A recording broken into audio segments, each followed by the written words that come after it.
E aí pessoal, tudo bem? Hoje nós vamos começar então as nossas videoaulas do canal, tá? O canal é esse daqui, sigam no YouTube, por favor, né? Ajudem a professora.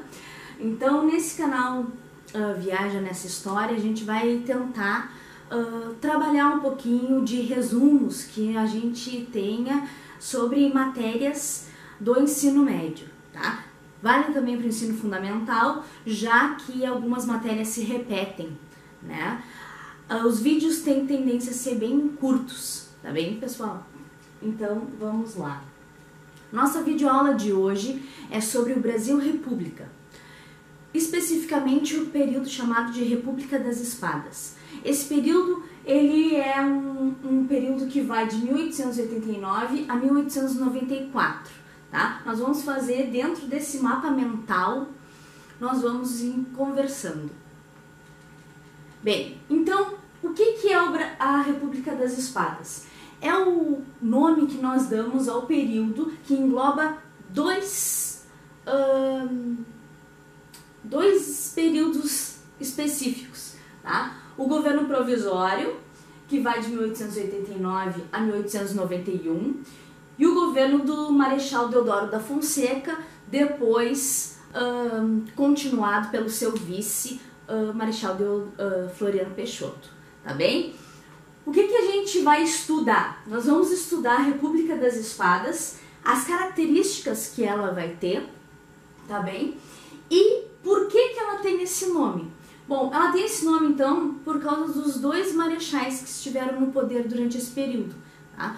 Isso tem referência pela indumentária dos militares que na sua roupa de gala eles utilizavam uma espada. Então ficou República das Espadas por ser um período de governo de dois marechais. Bom, passando, nós vamos trabalhar então com as características da República das Espadas. As principais características como eu disse, ela é dividida em dois períodos, duas partes. Um governo provisório. Toda vez que tu tens um golpe, que foi o golpe de 1889, que gerou a nossa república, um golpe no imperador, né? O imperador era Dom Pedro II. Então o que vai acontecer? Toda vez que tu tens um golpe, tu precisas de um governo que provisoriamente se instaure para ele organizar como vai ser a partir de agora. Um golpe é uma ruptura, então agora tu precisa dizer como é que vai ser a partir desse momento. Tá? Então o governo provisório vai de 1889 até 1891 e depois nós temos o governo constitucional, ou seja, é feita uma constituição em 1891 que vai regrar o governo, vai regrar o país, vai dizer como o país vai funcionar e é chamado de governo constitucional, tá bem? Outra característica desse período é a própria Constituição de 1891, uma crise econômica que vai ocorrer, chamada de encilhamento, que mais tarde a gente vai detalhar. Revoltas, sendo duas principais, a revolta da Armada, que é dividida em primeira revolta da Armada e segunda revolta da Armada, e a Revolução Federalista aqui no Rio Grande do Sul, tá? Tudo dentro desse períodozinho de 4 anos, né? 4, 5 anos. Bom, passando então, nós vamos agora ver o governo provisório. Como é que funciona esse governo provisório então? Já que tu tens que organizar um novo país, né? Organizar as regras desse novo país, o que a gente vai ter como medida desse governo? Então, primeiro o banimento, a expulsão do país da família real. Né? Nós não tivemos uma expulsão violenta, nós não matamos a nossa família real, nós levamos ela até o porto e foram expulsas do país, exilados do país. Né? O Dom Pedro II vai viver com a família na França, em Paris, até ele vai morrer em Paris, né? Com o passar dos anos, todo mundo morre, ele vai morrer em Paris e vai ter um enterro digno de um monarca. Sendo que ele já não era mais monarca de lugar nenhum, né? A separação, então, entre Estado e Igreja, visto que durante o Império, Estado e Igreja estavam meio embolados, né? A formação da Assembleia Constituinte. O que é uma Assembleia Constituinte? É uma reunião de políticos, né? Onde tu vais ter que organizar como vai ser a Constituição. Então a Assembleia Constituinte ela existe sempre antes de uma Constituição, é para planejar esta Constituição. Então o governo provisório tem a função de planejar essa Constituição, tá? Que vai elaborar a primeira Constituição. A política econômica vai ser voltada para o desenvolvimento industrial do país, tá bem? E vai se basear na abertura de empresas, emissão de papel moeda. O que é emissão de papel moeda? Tu começas a imprimir dinheiro. Só que imprimir dinheiro é um problema, porque vocês sabem que o papel da nota de 100 e o papel da nota de R$2, ele tem na realidade o mesmo valor, né? O papel em si não tem valor. O que tem valor é o que está carimbado nessa nota. Então essa nota, ela representa um valor.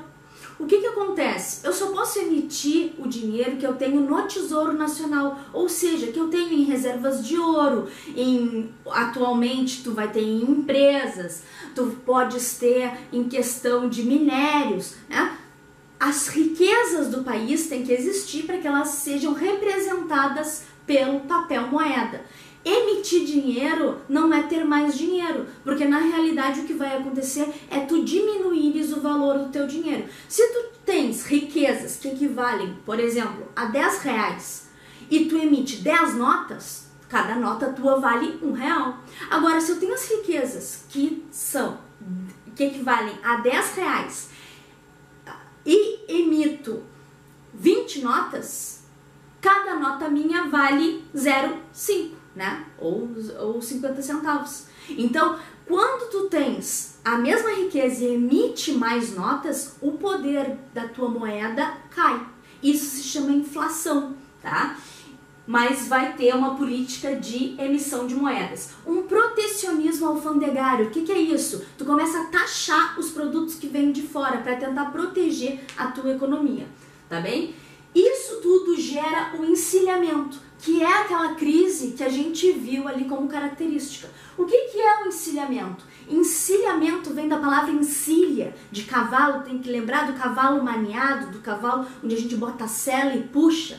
Então o encilhamento é uma prisão da economia, a economia ficou amarrada, a economia está maniada. O que vai acontecer para que a economia fique trancada dessa forma? Tu emitiu muito papel moeda. Então quer dizer que agora tu tens uma inflação muito grande. E com inflação muito grande, tu vais ter queda do valor, do poder aquisitivo, né? Do salário das pessoas. Tu vais ter uma enorme, um preço muito alto dos produtos que são importados. E aí nós temos aqui, ó, que a crise, o encilhamento é a crise inflacionária devido à emissão de papel moeda. Muita emissão de papel moeda. Tá bem? A Constituição de 1891 também é uma das medidas que o governo provisório vai fazer. Bom, se nós temos uma Constituição, então, a partir desse momento, nós não estamos mais num governo provisório. Nós estamos num governo constitucional. E é o que a gente vai ver agora. Ó, a Constituição de 1891, ela vai ter principais pontos. Quais são os principais pontos dela? Tá? Primeiro, ela vai criar o republicanismo, ou seja, foi decretado, né, a república como forma de governo do Brasil. O presidencialismo foi instituído, sendo que numa república tu pode ser parlamentarista ou presidencialista. No presidencialismo tu tens um chefe, que é chefe do executivo, que é eleito pelo voto direto da população. No parlamentarismo, tu tens esse chefe sendo o primeiro-ministro, onde ele é eleito a partir do voto dos parlamentares, ou seja, dos políticos de uma câmara, seja uma câmara de senadores, seja uma câmara de deputados, né? Normalmente do parlamento. O presidencialismo então foi instituído, as eleições eram livres e diretas e o presidente cumpriria mandato de 4 anos, tá bem? Foram estabelecidos os 3 poderes, executivo, legislativo e judiciário, lembrando lá da época do iluminismo, tá bem? A ideia do Montesquieu, de divisão em 3 poderes. E as instituições monárquicas do período, como o poder moderador, vão ser abolidas. Bom, o sistema eleitoral brasileiro vai ter o sufrágio universal, ou seja, todos podem votar desde que sejam homens. Então, sufrágio universal masculino, tá bem? Para maiores de 21 anos alfabetizados. Então, pode ver que na fala tu já tem excluído as mulheres, já tens excluído os analfabetos, tá bem? E também os soldados rasos, que não têm direito a voto. Bom, o federalismo foi instituído. O que é federação? Sabe quando a gente tem que colocar... preencher uma ficha e diz UF, e a gente tem que colocar o estado? O F significa unidade federativa, que faz parte da federação. O que é isso? Dá certa autonomia aos estados perante a nação. Uma federação é uma união de estados. Os estados têm certa autonomia, tá bem? Essas aí são as medidas da Constituição. Agora nós vamos ver o governo constitucional, então, que medidas ele teve. Bom, essas características aqui são deste governo. Instabilidade econômica, por quê? Porque tu estás tendo aquela crise do encilhamento, então uma inflação muito alta, uma crise econômica muito grande, tá? A prisão dos opositores que vai ocorrer, conforme começam a ocorrer críticas ao Marechal Deodoro da Fonseca, que é o presidente nesse momento. Ele foi eleito para o governo constitucional também, tá bem? E aí o que vai acontecer? Os opositores vão ser presos e o Deodoro da Fonseca vai planejar fechar o Congresso. O que é fechar o Congresso? É tu não teres o poder legislativo, que é quem cria as leis e quem vota as leis propostas pelo presidente. Então, quando tu fecha o Congresso, na realidade tu estás dizendo que tu é o presidente, tu vais mandar a partir de agora decretando leis. E aí tu vais governar a partir de decretos. Esse autoritarismo do Marechal Deodoro da Fonseca, no meio de uma crise econômica, na realidade só atrapalha mais. E aí ele tem uma onda de oposição muito maior, tá bem? Essa onda de oposição vai gerar as revoltas das armadas, que a gente vai ver, tá bem? E cria a renúncia do Deodoro. Então o Deodoro vai renunciar ao cargo, vai ficar 9 meses no poder só depois da eleição, né? Então ele fica no poder durante o governo provisório. No governo constitucional ele é eleito numa votação da população e aí 9 meses depois ele renuncia ao cargo com medo de um golpe, já que a Marinha estava contra ele, tá bem? Essa renúncia vai gerar uma pressão para novas eleições. O governo, na figura do vice do Deodoro da Fonseca, que é o Marechal Floriano Peixoto, vai aguentar essa pressão toda por novas eleições e vai terminar o mandato. Se tu assumisse em 1891, 4 anos tu teria que terminar em 1895, né? Pressão por novas eleições era porque a população queria, na realidade, que saíssem os 2 marechais. Mas o Marechal Floriano Peixoto vai ser conhecido como Marechal de Ferro por aguentar toda essa pressão e também ser um solucionador de problemas de forma ferrenha, de forma forte, né? O governo então vai aguentar a pressão e vai manter o Floriano Peixoto como vice. O que nós vamos ter a partir disso daí? As revoltas desse período. Revoltas feitas por 2 motivos. A política de encilhamento, a crise do encilhamento que vai ocorrer e o autoritarismo do Deodoro da Fonseca, né? Nós temos 2, então, revoltas principais, uma delas divididas em 2. A revolta da Armada vai ocorrer em 1891 com aquela proposta do Deodoro de fechar o Congresso. Então, vai ser uma resposta da Marinha contra o estado de sítio. Estado de sítio é quando tu diz que tu estás com um problema muito grave, tu estás decretando que vais entrar em situação como se fosse de guerra e o presidente é que vai mandar, tá bem? Não vai ter a parte do legislativo também. E vai fechar o Congresso. É essa decisão que a Marinha é contra e vai se colocar contra o Deodoro. A pressão é tão grande que o Deodoro renuncia, tá bem? Como que tu faz pressão? Tu ameaça bombardear o Rio de Janeiro. Rio de Janeiro, nesse momento, é a capital do país e onde ficam os presidentes, tá bem? No Palácio do Catete eles ficam. A segunda revolta da Armada vai ser em 1893, vai durar cerca de 1 ano, e essa aqui já exige novas eleições, tá bem? Deodoro renunciou e agora tu tens a exigência de novas eleições. Essa revolta aqui vai ser abafada pelo Floriano Peixoto, tá bem? Falando ainda das revoltas, nos falta a Revolução Federalista, que vai ocorrer aqui no Rio Grande do Sul. Vai ser de 1893 a 1895.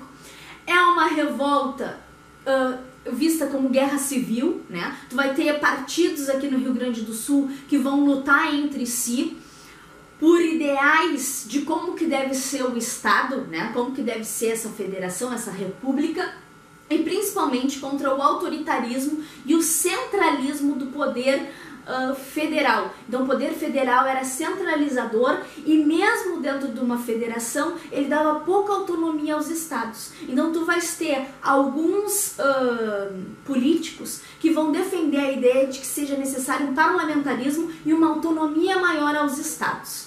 Dentro dessa autonomia maior aos estados nós vamos ter dois grupos, um defensor do governo central, na figura do Floriano Peixoto, e outro defensor dessa autonomia maior dos estados, tá bem?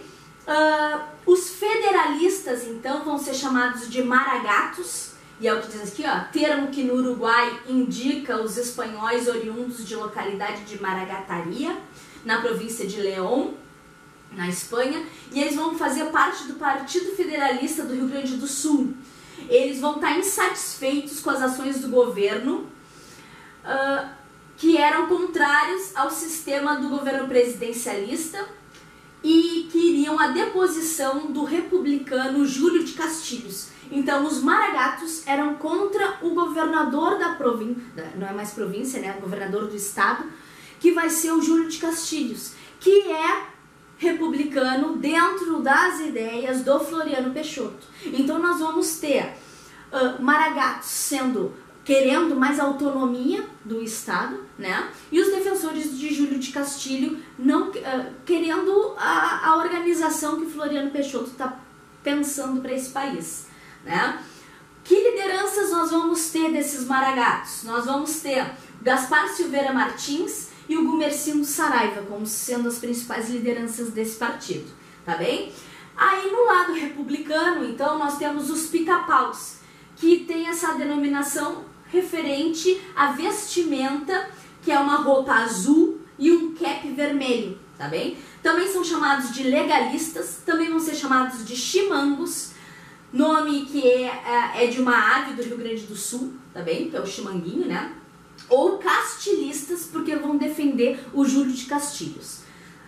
O que a gente tem que saber deles? Eles vão estar a favor do Floriano Peixoto e, como diz aqui, ó, acreditavam no nacionalismo, na consolidação do sistema republicano, desde a proclamação da República, na centralização do poder, viu? Um que é autonomia e outro que é centralização, e na modernização do país. Eles vão fazer parte do Partido Republicano Rio-Grandense e o seu líder principal vai ser o positivista Júlio de Castilhos, que é o governador, o presidente de estado, né? Nessa época não é chamado de governador, é chamado de presidente de estado, que vai ser o Júlio de Castilho.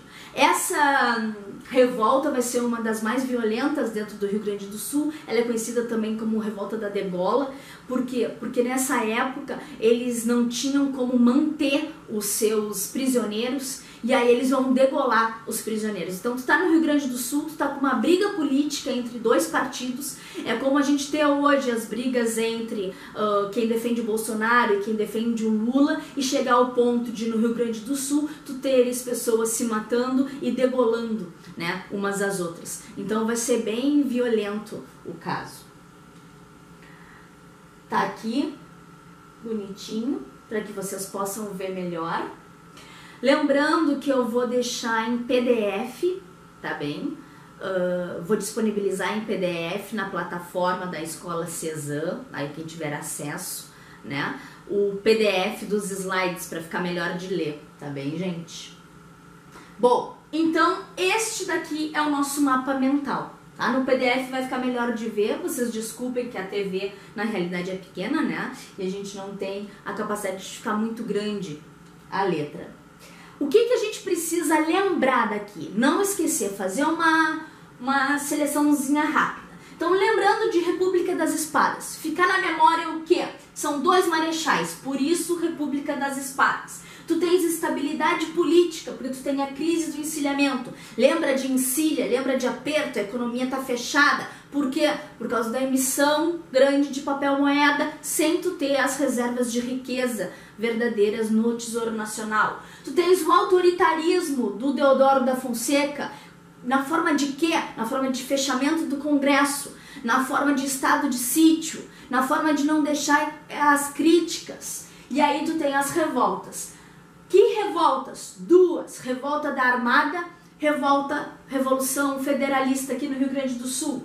A Constituição de 1891, muito importante. Tu vais ter nesse momento uma organização do país em federação, em presidencialismo. Tu perde a Constituição monarquista, imperial, e crias uma Constituição pro Brasil República. Tá bem, gente? Beijão pra vocês, espero que gostem, desculpa qualquer falha e estamos aí.